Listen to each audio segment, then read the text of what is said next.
For launch on the Soyuz, however, we really didn't detect when we'd actually launched. It was only the counter in front of us that indicated that we had lifted off. The ride was very smooth as opposed to the space shuttle. The ride, 9 minutes to get to orbit, was smooth all the way up, except for whenever we had what we call staging. So one rocket stage would burn for a couple of minutes, and then there'd be about a second pause before it would be jettisoned, and the next stage would ignite. And during those staging is when you go from 4 Gs to 0 Gs, you get thrown forward in your seat, and then back to 4 Gs again. So that's the only time where the ride was a little bit disrupting. But it's very exciting, and once we got to orbit, there's a few things we have to do very quickly once you get to orbit, but then there's a bunch of high fives and back slaps and yelling and screaming, and that's quite the ride out.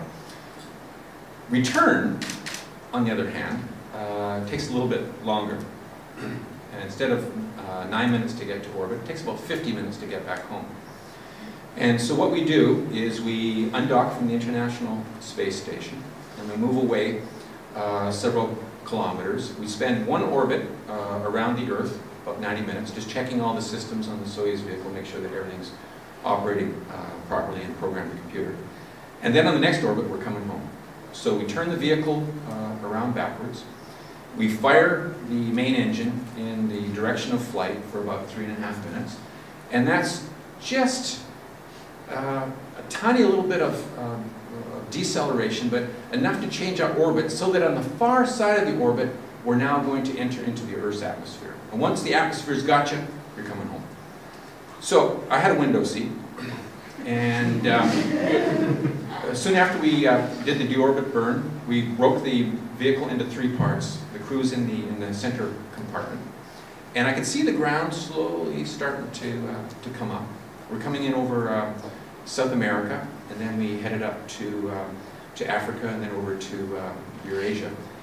And the window view starts to get a little bit pinkish, and then a minute later it starts to get a little bit orangish, and then reddish, and you can't see out the window very much anymore. It's just like bright red, and you see all this molten slag coming by the window, because our heat shield, which protects us during re-entry from burning up, is starting to melt away, completely normal. And then the window gets all charred, so you can't see out the window. The G's start to build up at that time. It's about 4 Gs through the chest, which is good, rather than in this direction here. So you have to work at your breathing, getting the air into your lungs, and you do a special kind of grunting maneuver to help maintain blood flow to the brain. And then the G's start to come off, they taper off, and then we start entering into the lower part of the atmosphere. Then the parachute comes out. Holy smokes. The chute comes out, and we're swinging back and forth underneath the chute, tens of kilometers up in the sky. And just remember that we just spent 6 months aboard the space station in weightlessness, so our inner ear is not working very well. So this is very provocative as you're swinging back and forth, and it takes a half a minute or so for it to settle out, so you sort of try to get your stomach back together again. And then that's just the drogue chute. This happens all over again with the main chute coming out, and they're swinging back and forth and back and forth. And then as we're getting down into the lower atmosphere, the heat shield needs to be jettisoned. So we jettison the heat shield, a big bang, get a bit of a jolt. And then we're all sitting in seats. It's like 3 people in a telephone booth. We're sitting in seats right next to each other. And the control panel is about here. And in order to get ready for the landing, there's shock absorbers in the back of the seat. So the shock absorbers have to be extended. So all the seats rise up so that the shock absorber is extended. Now, instead of being here, the control panel is now here.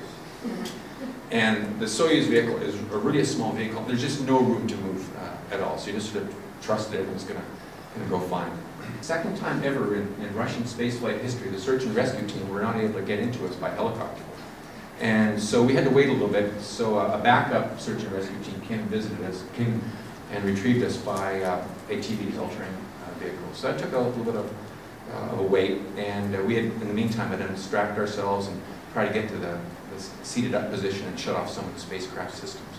But I was just telling some of my friends here today that I was just too weak to get up out of the hatch myself. I really had to wait until the search and rescue team could pull me out. So you might have seen the videos, and I might have looked okay to you, but I was pretty weak.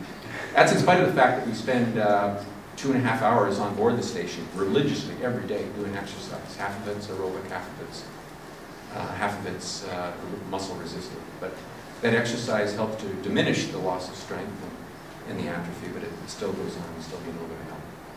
Each organ system readapts to Earth environment at a different rate.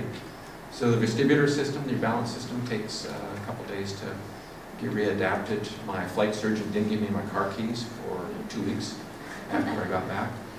I was in a very aggressive rehabilitation program. It took about 6 weeks until I felt normal again and was able to perform at the levels that physically as I did pre-flight. And then bones really suffer the most, and it took about a year for me to get all my bones back.